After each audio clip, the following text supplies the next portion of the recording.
പുതിയ വെളിപ്പെടുത്തലുകളുമായി PV Anwar MLA വാർത്താ സമ്മേളനം. ADGP MR അജിത് കുമാർ കവടിയാർ കൊട്ടാര പരിസരത്ത് പണിയുന്ന കൊട്ടാര സദൃശമായ വീടിനെക്കുറിച്ചുള്ള വിവരങ്ങളാണ് തിങ്കളാഴ്ച പുറത്തുവിട്ടതിൽ പ്രധാനം. ഇതോടൊപ്പം സോളാർ കേസിലെ പ്രതികളെ രക്ഷിക്കാൻ MR അജിത് കുമാർ ഇടപെട്ടുവെന്ന് ഒരു പോലീസ് ഉദ്യോഗസ്ഥൻ വെളിപ്പെടുത്തിയതിന്റെ ശബ്ദരേഖയും അൻവർ പുറത്തുവിട്ടു. താൻ ഉന്നയിച്ച ആരോപണങ്ങളിലും പുറത്തുവിട്ട തെളിവുകളിലും സത്യസന്ധവും വിശദവുമായ അന്വേഷണം നടത്തണമെന്നാവശ്യപ്പെട്ട് മുഖ്യമന്ത്രി പിണറായി വിജയനെ നേരിൽ കാണുമെന്നും അൻവർ പറഞ്ഞു. അടുത്ത ദിവസം മുഖ്യമന്ത്രിയെ കണ്ട് എല്ലാ രേഖകളും സഹിതം പരാതി നൽകും. സത്യസന്ധരും മിടുക്കരുമായ IPS ഉദ്യോഗസ്ഥർ കേരള പോലീസിലുണ്ട്. അവരുൾപ്പെടുന്ന പ്രത്യേക അന്വേഷണ സംഘത്തെ നിയോഗിക്കണം എന്നതാണ് MLA പ്രധാന ആവശ്യം.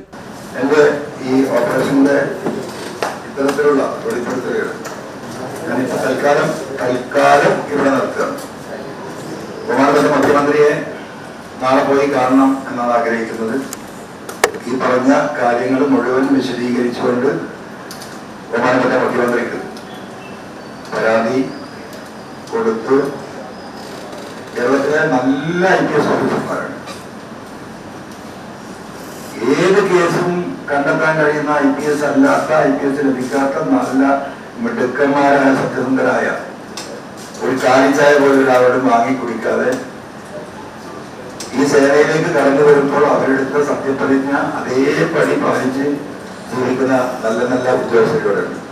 എടവണ്ണക്കൊലക്കേസിൽ കൊല്ലപ്പെട്ട റിദാന്റെ ഭാര്യയെ 3-ാം ദിവസം പോലീസ് ക്രൂരമായി പീഡിപ്പിച്ച് ഷാനാണ് കൊലപാതകം നടത്തിയതെന്ന് സമ്മതിപ്പിക്കാൻ ശ്രമിച്ചു. ഷാനും താനുമായി അവിഹിത ബന്ധമുണ്ടെന്നും തനിക്കൊപ്പം ജീവിക്കാനാണ് ഷാൻ ഭർത്താവിനെ കൊന്നതെന്നും സമ്മതിപ്പിക്കാനാണ് പോലീസ് ശ്രമിച്ചത്. പോലീസ് ഷാനിനെയും കൂട്ടി വീട്ടിൽ സെർച്ചിനെത്തുകയും അതിനിടയിൽ വീട്ടിലെ കട്ടിലിനിടയിൽ നിന്നും തോക്ക് കണ്ടെത്തുകയും ചെയ്തു.